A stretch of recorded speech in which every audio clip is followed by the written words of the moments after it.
Mudando de assunto, o IBGE divulgou hoje a taxa de desemprego no Brasil. Foi feita uma comparação do primeiro com o segundo trimestre deste ano. E essa comparação mostra que o índice caiu em 22 das 27 unidades da federação e ficou estável nas outras 5. Já a taxa de desocupação ficou em 9,3%. Assunto para você, professor. Boa noite. O senhor trouxe aqui para a gente, comparações entre as regiões do país. Contextualiza esses dados para a gente. Então, boa noite, Paulo. Boa noite a todos que estão assistindo. Na verdade, o que o IBGE fez foi simplesmente atualizar um pouco as informações que nós já tínhamos por intermédio do CAGED, que está nos atualizando atualizando o número de empregos que estão sendo gerados a cada mês. E então, nós já tínhamos o número do CAGED de junho de 2022, que havia sido muito expressiva, mas pela sistemática, pela técnica que é utilizada pelo IBGE, dessas médias móveis, ela sempre leva em consideração o trimestre. Mas, de qualquer forma, já havia a expectativa de que haveria uma redução na taxa de desemprego, uma vez que o índice de junho, como mencionei, havia sido muito positivo. E o que é interessante, Paulo, é que a gente observa que em todas as regiões brasileiras houve redução do desemprego. E nessa última informação do IBGE, que também é muito interessante, dos 27 estados brasileiros, 22 tiveram redução e os 5 ficaram estáveis. Se a gente for considerar em relação a junho do ano passado, os 27 estados tiveram redução do desemprego. Isso significa que a economia está em movimento, ou seja, a economia não parou, apesar de muitos economistas anunciarem uma recessão.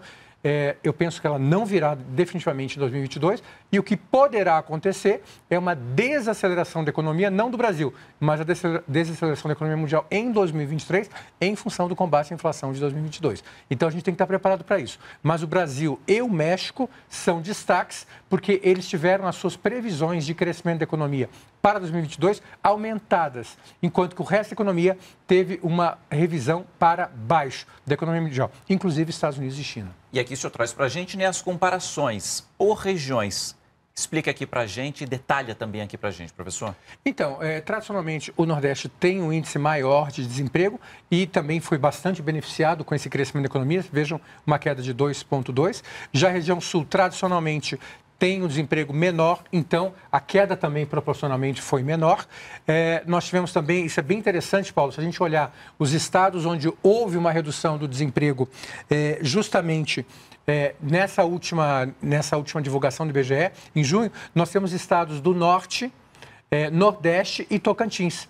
Então, isso foi muito positivo, porque, em geral, como a gente sabe que o São Paulo é o maior estado, o centro nervoso da economia nacional, o estado de São Paulo, em geral, tende a refletir com mais rapidez esses movimentos. Mas, nesse caso, agora, desse mês, foi interessante, porque praticamente todos os estados que tiveram um grande desempenho, como, além de Tocantins, Pernambuco, Alagoas, Pará, Piauí e Acre, estavam ou no Norte ou no Nordeste e alguns no Centro-Oeste. Então, o que significa isso? Que o crescimento econômico está se dando de uma forma mais ou menos diversificada no país e não apenas concentrado na região Sudeste ou Sul. A gente tem 30 segundos ainda, professor. Rapidamente, que setores têm emprego, que setores estão faltando e em quais setores está faltando emprego? Explica pra gente. Então, aí a gente não tem como fugir da média histórica, E a média histórica nos diz que o setor de serviços é quem está realmente gerando empregos, cerca de a metade dos empregos, em torno disso, Só para dar uma ideia para o nosso telespectador, quase a metade dos empregos gerados vem do setor de serviços. Muito embora